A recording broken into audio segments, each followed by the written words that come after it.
আসসালামু আলাইকুম রহমতুল্লাহি ওয়া বারাকাতুহু। প্রিয় কাছের মানুষজন, আশা করি সবাই ভালো আছেন। আলহামদুলিল্লাহ আমিও ভালো আছি। তো আমি বলবো যে এই যে আয়না ঘর, ডিবি অফিসে টর্চার সেল, তারপরে যে কোটি কোটি ডলার ঋণ, বৈদেশিক ঋণ, প্রায় 100 বিলিয়ন ডলার ঋণ গত 16 বছরে প্রায় 94 বিলিয়ন ডলার পাচার হয়েছে। এত কিছুর পরেও যাদের অন্তরে আওয়ামী লীগের জন্য সফট কর্নার কাজ করে, আমি নির্দ্বিধায় বলতে পারি যে আপনারা কি এখনো ভাবেন যে আমরা আবার ক্ষমতায় আসবো, আমরা আরও কিছু করব? আরও কিছু কি করবেন? 100 ডলারে 100 বিলিয়ন ডলারের জায়গায় 200 বিলিয়ন ডলার ঋণ, মাথা পিছু ঋণ করবেন, বাংলাদেশে ঋণ করবেন এবং কি করবেন? 94 বিলিয়ন ডলার পাচার হয়েছে, সেখানে আপনারা কি 94 দোকানে ডাবল পাচার করবেন? এই উন্নতি করতে আবার আসতে চাচ্ছেন? আর বাংলাদেশের মানুষকে আর কত বোকা বোকা বানাবেন? তাদের সাথে আর কত প্রতারণা করবেন?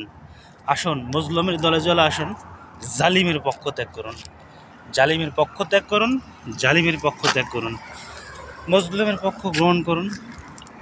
আপনাদের আইডল, আপনাদের নেতাই তো বলছে যে সারা পৃথিবী যদি দুই ভাগে বিভক্ত হয়, যদি হয় এক ভাগ শাসক আর এক ভাগ শোষিত, আমি শোষিতদের পক্ষেই থাকবো। তাহলে আপনার আইডল যদি শোষিতের পক্ষে থাকতে চায়, তাহলে আপনি কেন শাসকদের দলে থাকতে চাচ্ছেন? মজলুমের দলে চলে আসুন। আপনার নেতা তো ঠিকই বলছে মজলুমের পক্ষে থাকবে, কাজ করবে। অনেকে মানুষকে ইমোশনাল ব্ল্যাকমেল করতে যাচ্ছে বর্তমান সময়ে, যেটা দেখতে পাচ্ছি আর কি। লাভ কি? আপনি জেনে শুনে বুঝে, আপনার তো বোঝার মতো ক্ষমতা আল্লাহ তাআলা আপনাকে দিছে। এরপরেও এই যে সেনাবাহিনী গাড়িতে আগুন দিয়ে দিছে, সেনাবাহিনী 15-16টা বছর এই সেনাবাহিনী নিয়ে কাজ করলেন, তখন ভালো লাগলো, এখন কেন ভালো লাগবে না? এই সেনাবাহিনীই তো ছিল। তো এই সেনাবাহিনী নিয়ে কাজ করলেন, আবার এদেরকে খারাপ লাগার তো কোনো কথা নাই।